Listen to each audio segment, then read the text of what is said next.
The CBS Radio Mystery Theater presents...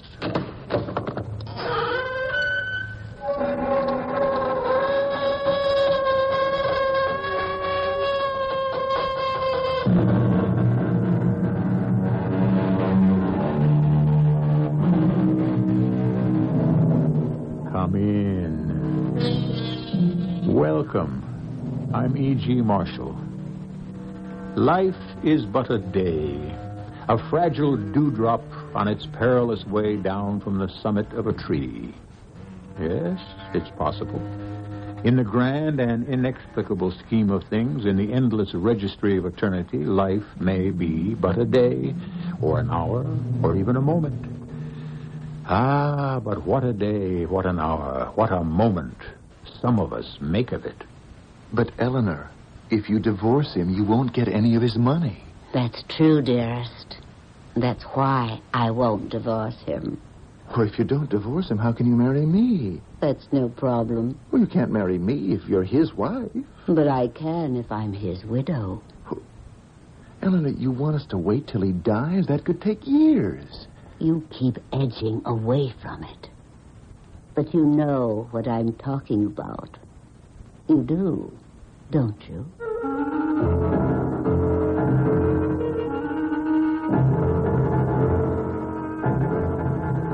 Our mystery drama, Let George Do It, was written especially for the Mystery Theater by Sam Dam and stars Russell Horton. I'll be back shortly with Act One. And this mattress...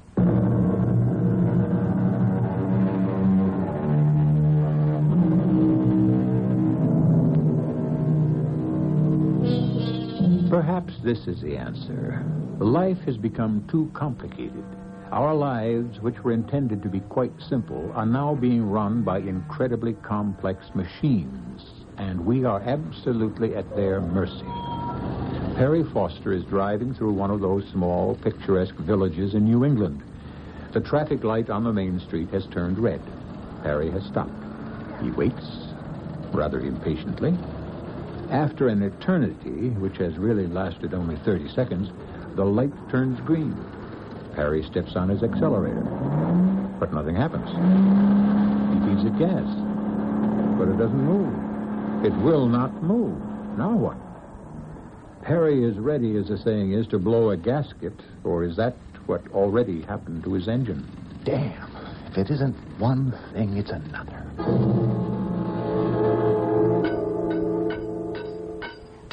Ease up on that pipe, Damon. She ain't about to go where she really don't want to go. Are you the mechanic here? My car won't move. What you say? I said well, my hold on. There ain't no point saying it again. I won't hear you this time, neither. Damon, let's have a mite of quiet around here for a bit. I said I said my car won't go. If you look out your door, you can see. It's just down the street. Well, ain't you fortunate she did that to you just a block away from a garage? Oh, yeah, I'm really fortunate. What seems to be the trouble? Well, if I knew, I wouldn't be here, would I? Sir, I don't have a minute to lose. I have to get it fixed. I'm late for an appointment. Now, you have to help me. You ain't about to help yourself, letting your blood pressure shoot sky high. I simply have to be on my way. Well, we'll have a look. What else can we do?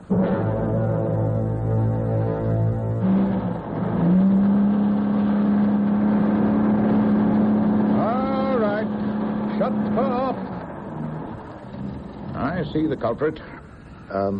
Is it a big problem? Nope. Will it take long to fix? Nope. Expensive? Nope. Oh, well, that's a relief. What is it? You see, she broke on you. What broke on me? Your accelerator cable clip. Oh. Just a little metal thingamajig ain't hardly the size of a dime. But you can fix it. She attaches here to your carburetor. That's life, ain't it? Just what's funny? Well, big, expensive car you got there. And yet this here small, tiny little thing can't cost no more than 15, 20 cents. Without her, the whole shooting match is dead. Well, then you can get me out of here right away. Oh, sure. That's great. That is. Yes, That is what? That there's a problem? Well, now, I didn't say there was necessarily going to be a problem. But there could be, right? What is it? You see, in this here particular situation, why don't we just take the advice of the Bard of Avon? Who? Old Will Shakespeare. What can Shakespeare have to do with a broken Remember? He said, neither a lender nor a borrower be. Just what are you talking about? Worry. Just plain worry. I ain't going to lend it to you, and don't you try to borrow it from me.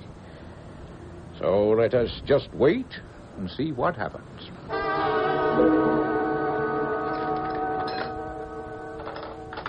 Nope. Ain't in here. What does that mean? Well, I guess it means I don't have none. Well, how could you not have You'd be surprised. It's just something you so seldom get a call for, you just fail to order 'em. Well, what am I going to do? Well, Joe Scott just might have one. Be inclined to doubt it, though. It's just something you never think about until you... Hello, Scotty? Scotty! He's deaf as an owl. I always say to him, why don't you wear one of them hearing aids? And you know what he answers? If I do that, folks will know I'm deaf. Now, don't that... Would you please find out if he has what you need? Scotty! It's Pop Crosby. Fine. You going to the meeting tonight? Would you please ask him if... Listen, you wouldn't happen to have one of them small, tiny little accelerator cable clips? No, I don't want to sell you one. I want to know, do you have one? An accelerator cable clip. Here. Yeah. She hooks onto the carburetor. You don't? I thought you wouldn't. Well, see you tonight, Scotty. Oh, boy. What are we going to do now? Vanity of vanities, says the Bible. And he's the vainest man I ever did meet. Just won't wear a hearing aid. Mister, what are you going to do about that part? Oh, well, keep trying, I guess. You know what says, if at first you don't succeed. Well, Everett, you want to look and see? Does he have one? That's what we're about to find out. What do we do if he doesn't? Now, there you go, borrowing trouble again. Are you telling me that nobody around here has a... You do, Everett? Yep. You was my last hope. Yeah, hold on. He'll send it down with the son, Donald, but it'll cost you an hour's time. Oh, that's all right. I don't care. Plus the gasoline. Yeah, whatever it is. Everett, that'll be fine. You give my regards to Selena now. Right, Everett? Yeah, bye. Hey, that Everett, he believes in being prepared. Mm-hmm. In other words, Donald, or whatever his name is, has to take an hour to get here. Oh, no, you're paying for the round trip. Oh, that's even better. That means we can expect him in 30 minutes. No, he ain't going to be here till after dinner. Dinner? But it's not even 12 o'clock. Well, that's when most folks around here eat dinner. When? When will he be here? By the time he's through eating and has nap. What? He'll surely be here before supper. Look, mister, I have an appointment. Well, there ain't much you can do about it, is there? Oh. Now, we got nice little town here. Fine stores and all. Why don't you go to Eleanor's dress shop? Well, actually, it's more like one of them boutiques. The summer people say it's as good as anything in New York or Boston. Even Paris. You mean I'll have to kill the better part of an afternoon in this place? Oh, you should go to Eleanor's and buy a little gift. It'll help sort of ease that trouble you're having with your wife. Hey, where do you get off saying I got trouble with my wife? Well, to a certain extent, it's true, ain't it? You show me a man that travels, and I'll show you a man that's more or less in Dutch with his better half. Is there any chance we can get him here sooner? He's gonna get here when he gets here, not one split second sooner or later.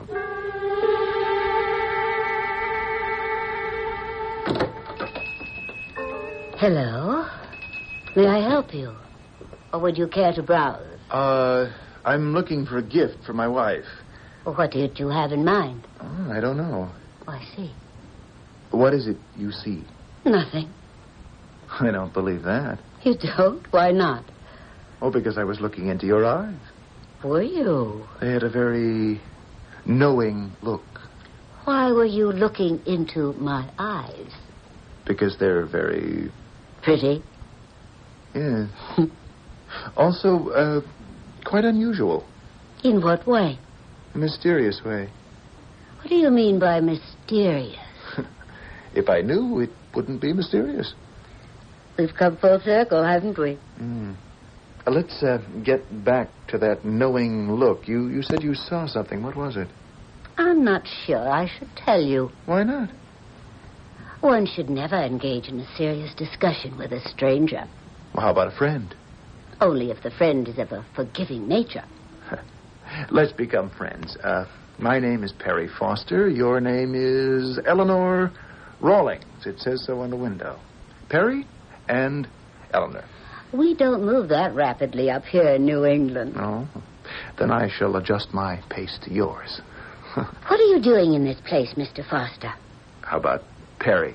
Up here, we don't usually get around to first names till after the first year. Can you actually be the descendants of the folks who invented bumping? Now, that's rather a long story. I have a rather long afternoon.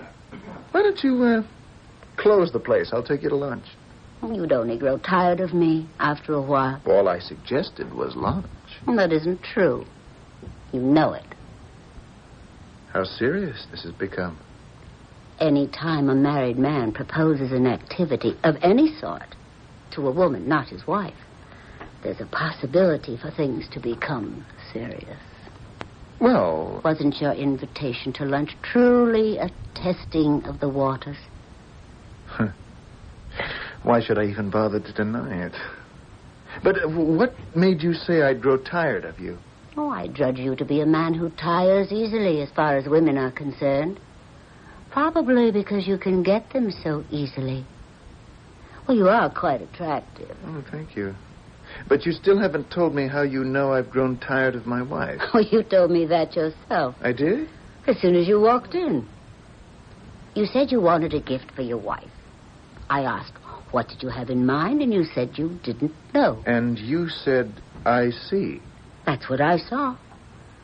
A man who is actively in love with his wife, who is still excited by her, knows what to buy her.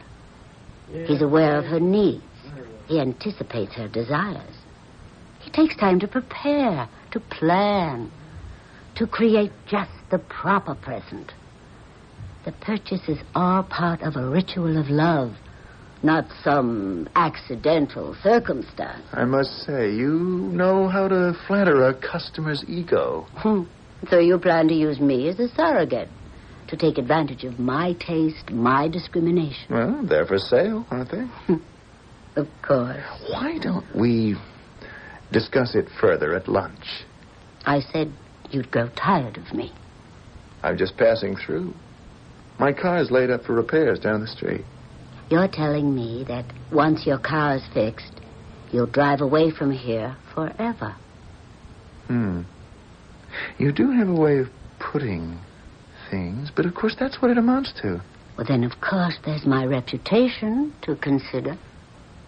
Look, all we're doing is having lunch. If it ended with lunch, my reputation would still be intact. But you have other plans for me, don't you? You know, you can start with a tiny crumb and parlay it into a banquet. Perhaps I have other plans for you. Oh? What are your plans? Perhaps they more or less coincide with yours. You're a very strange woman. Of course. Don't I have mysterious eyes? Where's the best place to eat in this town? Why don't we lunch here? Here? Why not? Well, why not? Let me lock the door and put up the sign.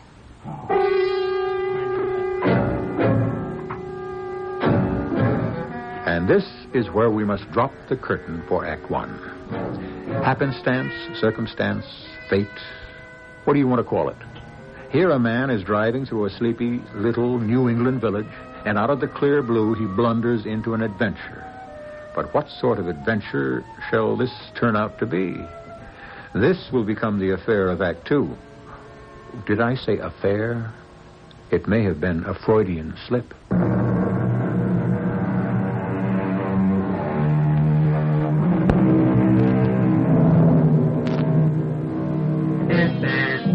Most of the great writers of fiction will tell you where the action is, the true action, not just the sound and the fury, but the real struggles within the heart and the mind and the soul. Look for them in the quiet places, in the peaceful retreats, where all is apparently still and serene, far from the madding throng. Well, hello there. Is my car ready to go? Oh, she's been done waiting a good hour or more. Here's your bill. All right. Hey, I see you bought your wife a little gift at Eleanor's. Told you she runs a real fine shop. Here's my credit card. Hey, thank you. Perry Foster. All right.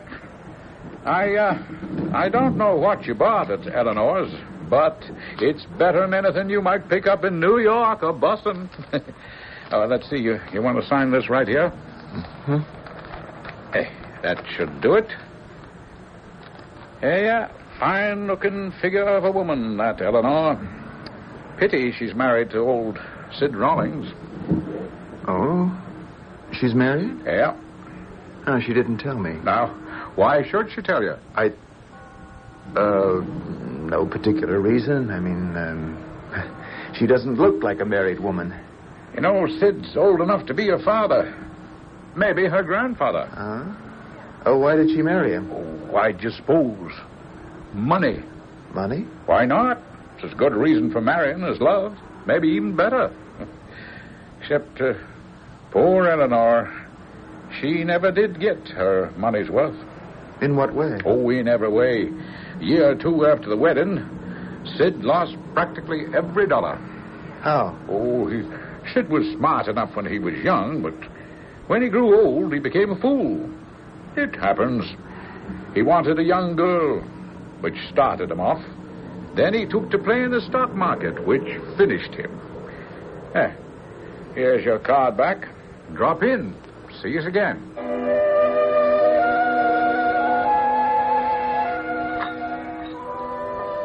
Well, good morning. Coffee? Yes, dear. What time did you get in last night? Oh, after midnight. Where were you? Oh, I had to call on the Acme Company. Jerry McKee phoned in the afternoon. He wondered what had become of you. Yeah, that must have been before I called him. I broke down in this little town, had to wait to get the car fixed. Okay. What does that mean? It means okay. Here. This is for you. For me?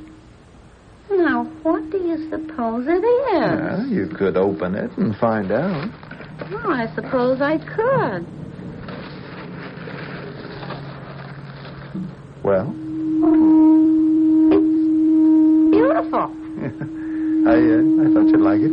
Well, what's the occasion? It isn't Christmas or my birthday or our anniversary. Well, it isn't any occasion. I just saw something nice, that's all.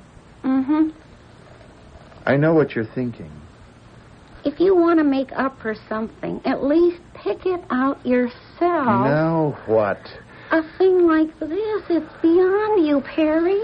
You simply have no concept of style and color. She was a very capable salesgirl, wasn't she? Now, Jenny. You said to her, pick out something expensive you think my wife would like, right? Oh, boy. If you want to buy me a blouse, let it be ill-fitting and ugly. At least it would express your own taste. Jenny, all I want to know is just one thing. How do I win? You're not supposed to win. You're not supposed to lose. You just don't play games, that's all.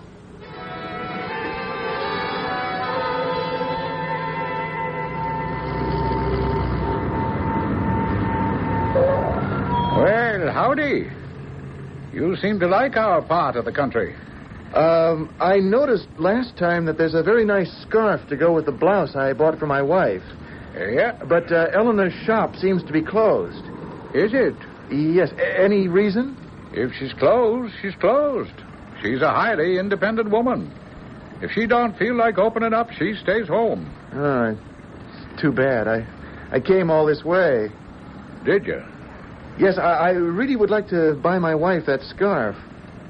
Well, why don't you try Eleanor at home? Oh, I don't think I should. Well, now, you know Eleanor. Very highly obliging sort of woman. Would you happen to have her address? You follow the road out of town up to the top of the hill. Uh-huh. First right. It's the White House. Okay. Thank you.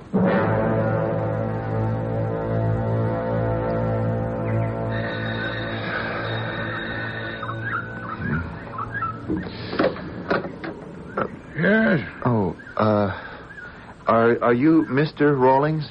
Oh, yes.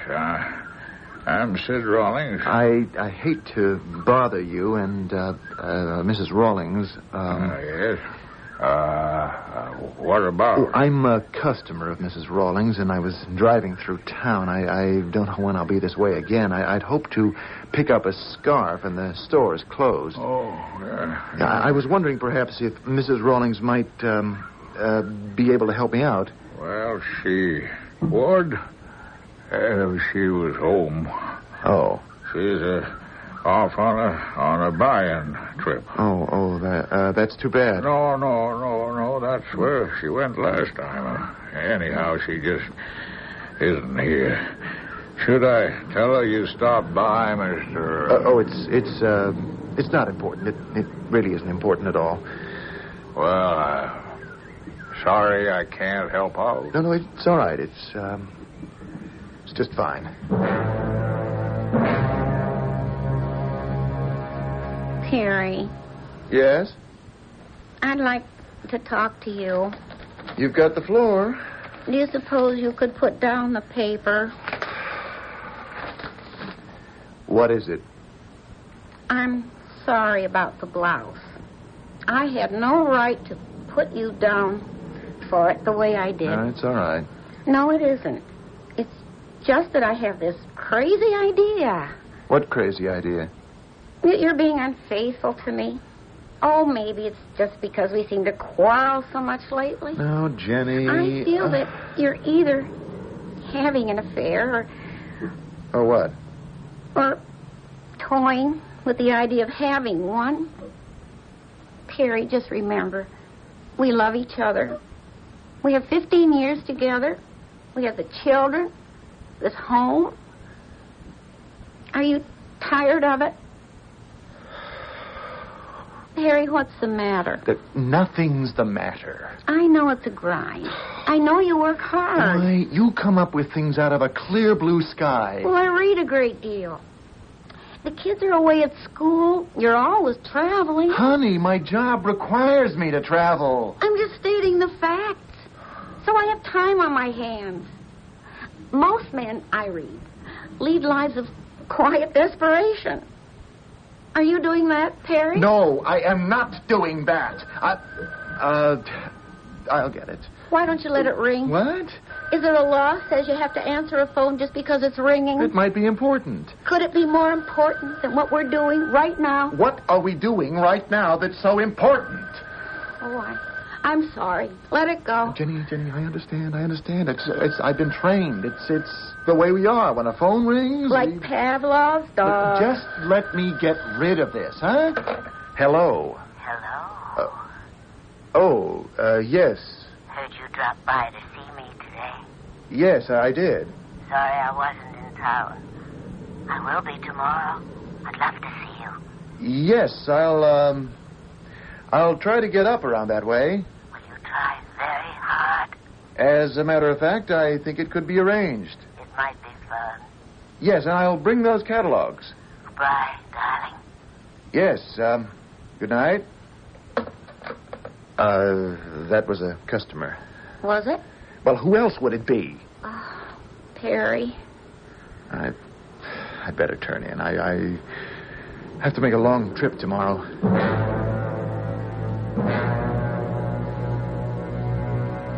I missed you.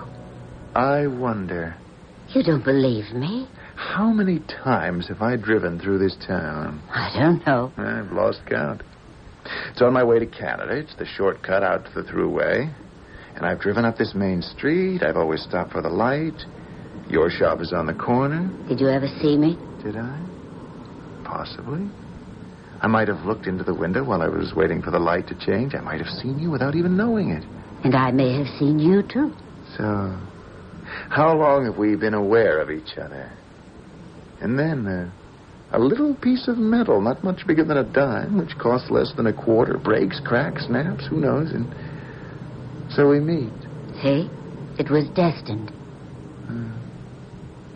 I love you, Eleanor. Do you? Yes. Are you sure you're not just bored with your wife? It doesn't matter. It does to me. I love you, Eleanor. You also loved your wife. Oh, not the way I love you. How do you know? You fell in love with her, what, 15 years ago? You may have forgotten what it was like. It doesn't matter. That's a favorite expression of yours. But it does matter. You're tired of her. You'll grow tired of me. Eleanor, I want to marry you. You'll divorce her and marry me? Yes. And then what will you do for a living? What I'm doing now. Which means I will have to sit at home and wait for you, just as she does. But selling is the only thing I know how to do. Why bother? You'll neglect me. I'll start to nag you. And one day you'll drive through another town, see another lady. Come on, that won't happen. It's happened already. Eleanor, when you came along, it was... No. I didn't just come along. You were looking for me, and I was looking for you. But this time it has to be different. It will be. Only if we make sure of it. We will, I promise you. Not if you have to work for a living. But I have to. No, you don't. Well, how else could I support us? You don't have any money. I married a rich man. Well, if you divorce him, you won't get any money from him. That's right. Besides, I understand he lost his money anyhow. Yes, he did. He lost everything. All he has left is one life insurance policy. Well, what good is that? It's for $250,000. $250,000? Mm-hmm. And I am the beneficiary. But you won't be if you divorce him. Who says I'm going to divorce him? How can you marry me if you don't? I can marry you without any problem at all. If I become a widow. You mean we'll have to wait for him to die? You keep edging away from it, don't you, Perry? But I don't understand. You do. You just don't want to admit it. You can't accept it at this point. But you know what I'm talking about, don't you?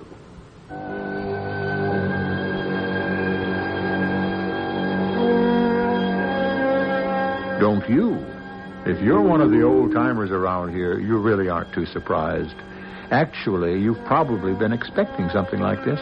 Well, the problem has just been posed. It's out in the open.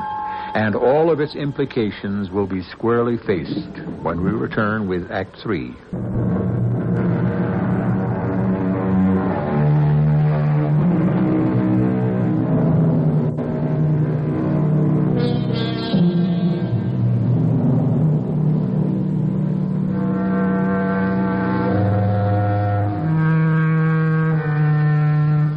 Mr. Matthew Arnold claimed that with women, it's the heart that argues, not the mind. I must respectfully disagree. Differences of opinion that originate in the mind can speedily be resolved amicably. But the conflicts that are of the heart must continue until one party or the other has conquered completely. And men are no strangers to this type of dispute. What are you saying, Eleanor? I'm saying that I must become a widow. But... Let's use the most elementary reasoning, Perry. I cannot become a widow as long as Sid is alive. Since he will not oblige us by dying in the near future, we have to arrange this thing for ourselves. You're talking about murder. Can you suggest another alternative? But, Eleanor, murder? Did you ever kill anyone? No. Are you sure? Oh, well, I was in the war. You never really saw the enemy. You just fired in the woods or across the field. But you could have killed someone.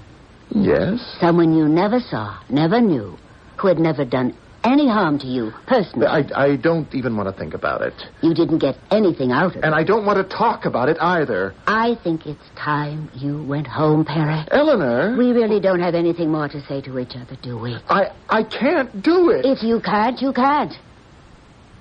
Goodbye, Perry. Would you like some lunch? I'm not hungry. Perry? Look, I said I wasn't hungry. All right. I know what you're not. I only wish I knew what you are. Oh, I've been having some problems with my customers. Now, why don't you quit? And do what? Anything. Well, what'll we do for money? The mortgage, the kids' schooling. Well, the kids can go to public colleges. I can work and help out till you find something you really like. Oh, Perry, what is wrong? Honey, customers just aren't buying. Perry, what's her name? What's whose name? Why does a wife always have to think there's another woman? Where are you going? Out. I just remembered I have to see a customer. On Saturday. Saturday, Sunday, that's what you have to do these days if you want to service your accounts.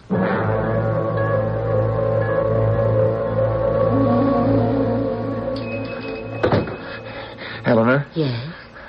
May I show you something? Or would you care to browse? Eleanor, listen. Sir, if you have no specific purchase in mind, it's very near closing time. We have to talk. About what? I love you. I can't help myself. I just can't go on without you. It looks very much as if you'll have to. What kind of a woman are you? I'm willing to give up my wife, my home, my kids. But not your job. Why? Why do we have to kill him? We have already gone into the reasons. Eleanor, I just can't do it. You'll be doing him a favor. Don't say that. It's true. He's very old. You saw him, didn't you? Yes? All the things that made life worthwhile. They don't exist for him anymore. It would be a mercy killing. Don't put it that way. Come home. Come home with me now. And see again why we have to do it. Please, Eleanor, don't try to talk me into it. Just come home with me, Perry.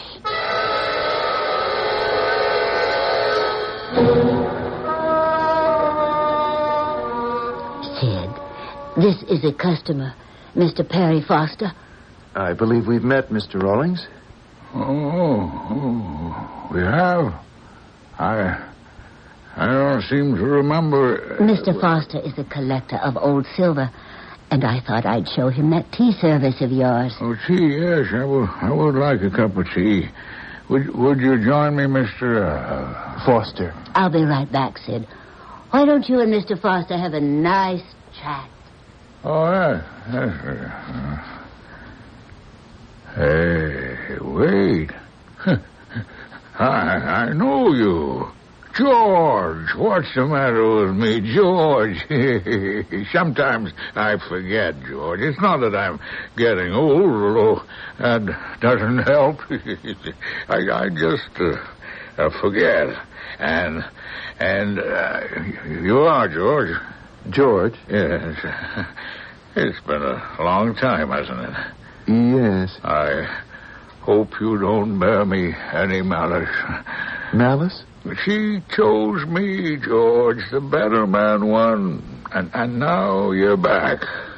Does this mean we can all be friends again? I'd like that, wouldn't you? Yes, certainly. Well, where did you go, George, when you left town? Oh, here and there. And some folks said Europe. And then there was news you'd been to India. Oh, you sure moved around. I I guess I did. Well, we've been happy, Eleanor and I. Very, very happy. It could never have worked out with you, George. I'm what she really needed. A fellow that's serious and down to earth. Believe me. We will be ready in just a few minutes. Are you all right, darling? I think it's time for my nap. Of course. Been nice seeing you again, George. Drop around anytime. Oh, goodbye. Let me help you upstairs. No, dear, I don't need any help. Of course you do. Excuse me for just a moment.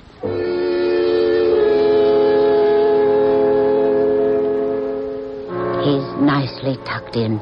Why did he call me George? George? I don't have the faintest idea. Well, where would he get that name? Oh, he lives in a world of his own. I wanted you to see what my life is like. You have to save me. Eleanor, I'm afraid. Oh, it's such a slender thread that holds him to this world. So easily broken. Oh, I want to be with you. Eleanor, I don't know. And we would be together all the time, every day. You wouldn't have to waste the best part of your life on the road. Do you realize that? Yes, Unless that kind of life is what you really want. Oh, I hate it. Then why don't you do something about it? But murder... You say you love me. I do. But not enough. Well, how long can he hold on? He's old. He's sick. That's what I said to myself when I married him. But he can go on for a long time. Oh, save me. If you love me, save me. How could we do it? We would just do it. But how? Tomorrow, I'll close the shop. I'll say I've gone to Boston. You come up here at night. Take the back roads. No one will see you. I'll let you in. He'll be asleep and we'll just... Yes, we'll just... We'll just cover his face with the pillow. Eleanor. He'll never even know. Neither will anyone else. Oh, he's old. He's sick. He'll have died in his sleep. It'll all be over in a minute.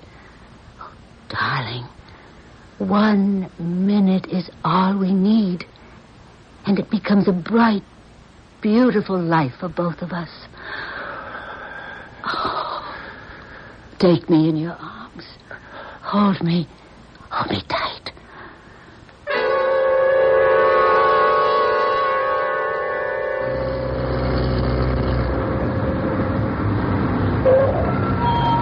Well, hello there, Mr. Foster. Fill her up. Please. You headed back home? Yes, I guess. You traveling fellas, you sure keep late hours, don't you? Yeah, I guess we do.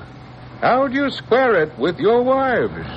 Now, I'm 15 minutes late coming home to dinner, and I got to face that old Spanish Inquisition. But I suppose some can handle it better than others. Yes. But I think I know your secret. What secret? Well, I guess you square yourself by bringing her a gift every time, huh? Yes, it helps.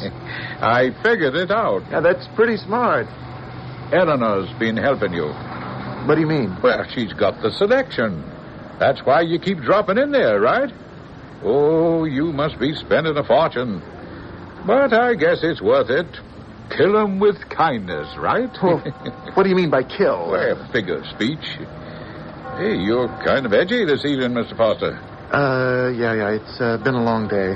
Well, now, if you want to keep your wife happy, you'd better start looking for a new place to buy her presents. A new place? Why? Eleanor's going to be leaving town. Is she? Now, this is just between you and me, but it's how I figure it. You see, George Sturgis is back.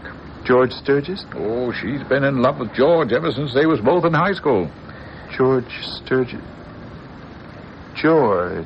Yeah, they were going to get married as soon as George got out of college. And then he had to go into the army. Meanwhile, old Sid Rollins asked her, and she just said, yes. George took it hard. He left for a while, but now he's back. Oh. Yep. And it seems they are back where they left off. Only more so, if you follow me. You want me to check your oil? Mr. Foster? No. It won't be necessary. I don't think Eleanor and George can wait around till old Sid checks out. I seen them together in the coffee shop. As the saying goes, they got it bad. You know? Yes, I know. So, you're gonna need a new gift shop if you want to stay in your wife's good graces. Just thought I'd pass the word along. Thank you. Thank you very much.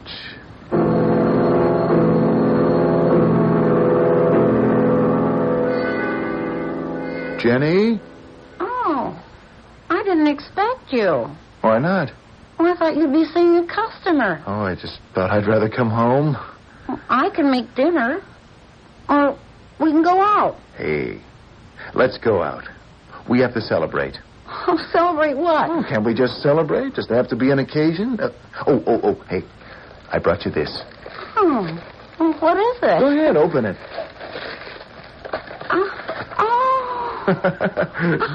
You like it? Oh, I love it. Oh, the colors are simply horrible. It has horizontal stripes. They'll make me look fat. Oh, it's too big. It's badly made. Probably outrageously overpriced, but I love it. Jenny, Because you picked it out yourself. Oh, if you had let me have the sales slip, I could return it tomorrow. I'm sorry. No, I'm glad. Everything is going to be all right, Jenny. I know. I have a feeling. It's as if I've just come back from a nightmare. I don't know how I got into it. I don't know how I got out of it. But you're out of it, aren't you? Yes. Yes, I'm out of it. Oh, disregard it. It's probably a customer. Maybe we should have a new rule around here. No business calls during the evening. After this, I'll disregard it, but I have something very special to say to one particular customer. And I think I know who this is. Hello? Harry. Yes. I waited for you. I waited and I waited. I'm sure you did. You were supposed to be here. I know. You should have told me there would be a change in plan. I'm sorry. Harry, is something wrong? Oh, no, definitely not. The thing we agreed on.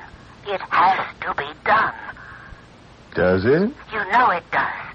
Well, in that case, let George do it.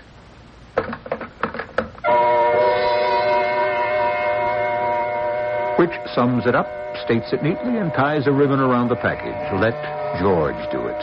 Wouldn't it be wonderful if each of us had his or her own private George to help over the rough spots?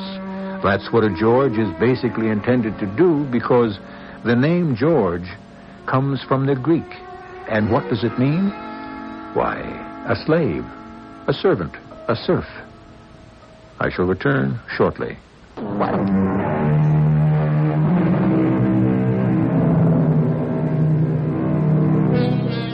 If you analyze our story, you will see that it all turned on two rather trivial-seeming events. The first, which triggered the action and set a married man off on what could have been a fruitless love affair and murder, was the failure of a cheap and tiny, almost insignificant engine part. The second, which alerted him to get out of there fast, was a casual conversation because he had stopped for gas. But that's life, isn't it? Our cast included Russell Horton, Evie Juster, and Ian Martin. The entire production was under the direction of Hyman Brown. This is E.G. Marshall inviting you to return to our Mystery Theater for another adventure in the macabre.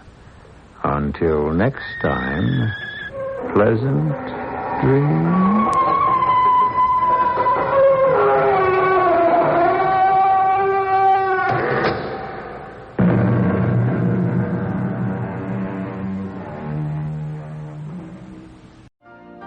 You've been listening to the OTR Gold Network. Find more classic radio at otrgold.com.